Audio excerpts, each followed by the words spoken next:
Hey friends, welcome back. Today we're on a small road trip north, heading to the city of Cape Canaveral to go check on a water heater.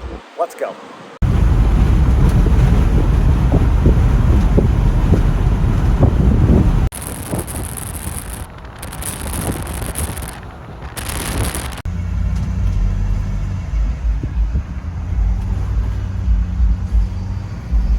Alright, so we've arrived out here in the little seaside city of Cape Canaveral, Florida. I used to stay out here for a long time. This was years and years ago. Is where I cut my plumbing teeth at a local resort and everything. And something very familiar about this little neighborhood. Well, let's go inside and take a look at this water heater I was talking to you about. No, I appreciate it. Thank you. Under the stairs. There she is right there. 40-gallon, small. Look, I put that in back in 2016.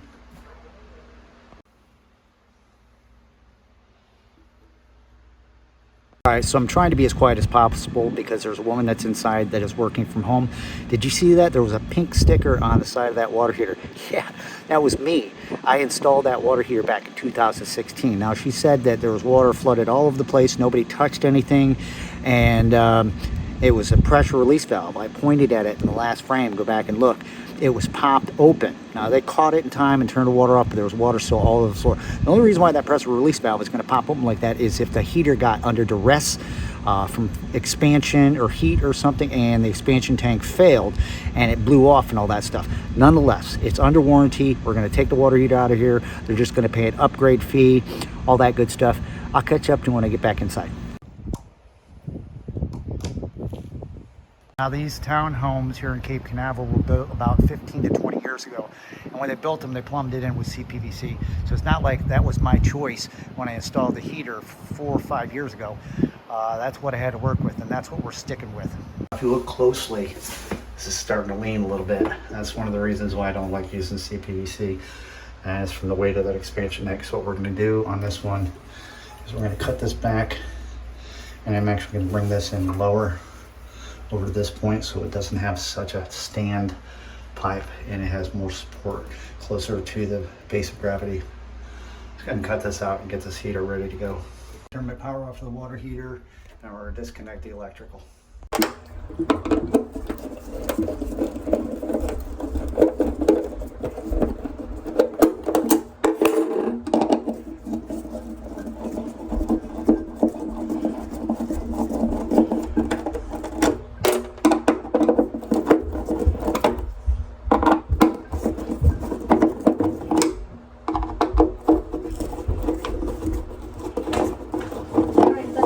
Thank you.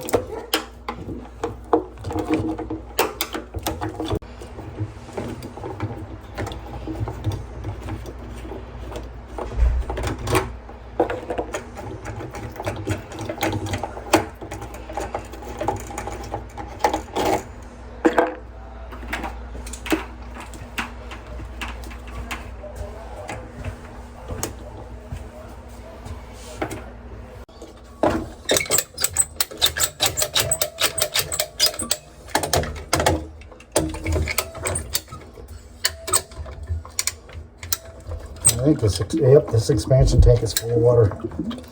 There's water in here. Nice and easy.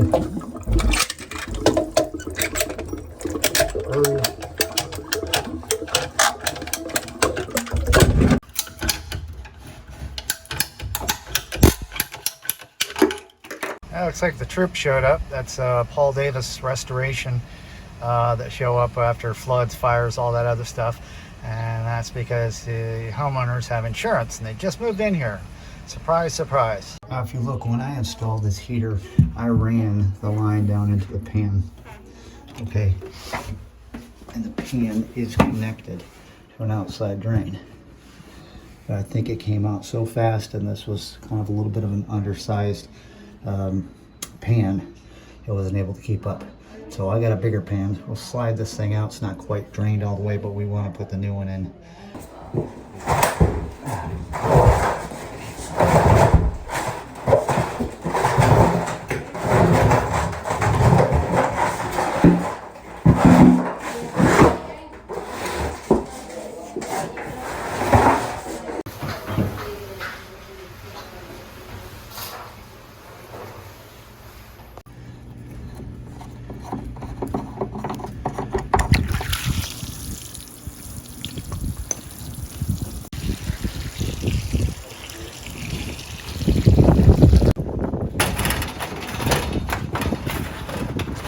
All right, going with the old water heater. One of the things we're going to do to upgrade with this replacement water heater is we're going to upgrade the size of the pan. The pan on the old one was a 24 by 26, which I think was just a little bit too small. This is a 26 by 28, so that ought to accommodate in case this happens again and the water get down out into the drain the right way. Okay, so before we set the pan and the heater back in here, I'm going to take a shop vac and I'm going to suck that drain out. I have a reason to believe that that failed from the overflow and the pressure release. And at least see if we can make sure that's clear so this doesn't happen again.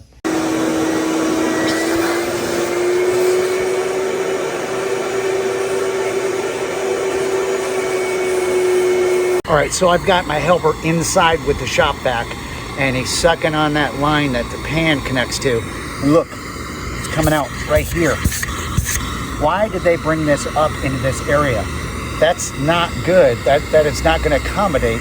This is not like making a trap for an air conditioner drain. That's the reason, because that water could not keep up with it, and once it got to this point, it was going uphill. Bad move by the person that built this house and the engineering and all that crap. Bad. Got the new pan in there, hooked to the drain, which we know that's going to be a problem. And these guys have already taken the baseboard out here, and they're going to put fans in for water damage.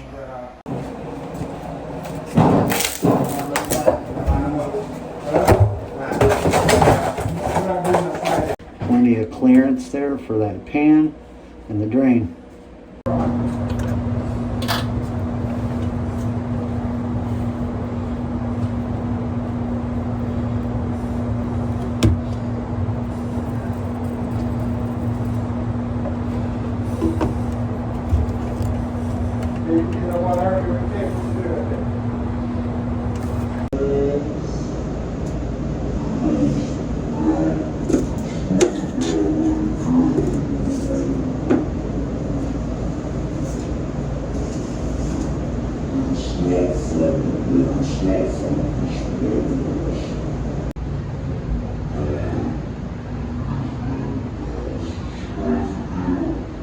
All right, water heater's in. I'm gonna let that glue dry for about 30 minutes. Let's go outside and let's talk about this for a minute.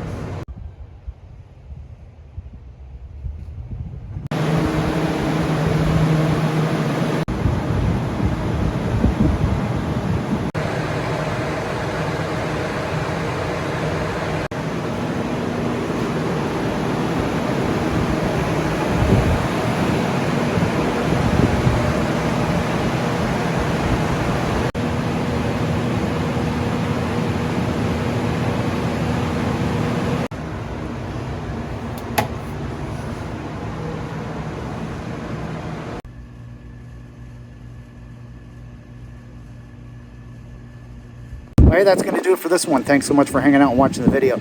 That water heater did exactly what it was designed to do. It got under duress above 150 psi or 220 degrees, and it blew open, and it went down into the pan like it was supposed to, and out into the drain. But the way they design these drains, they go all the way up underneath the slab of the house, and they come out, and then they hooked it up almost like a trap and stuff. It was not able to keep up with that steady flow of water, and that's why that place got flooded. And now they've got the insurance company involved. I don't know what the insurance was going to say or do, whatever. But our heater did exactly what it was designed to do. And whoever was the one that installed the plumbing and the drains when these places were built, has a really poor design, because there's all these other townhomes here in this area where the drains are exactly like that, and someone else is going to get it in the short sooner or later. Got any questions?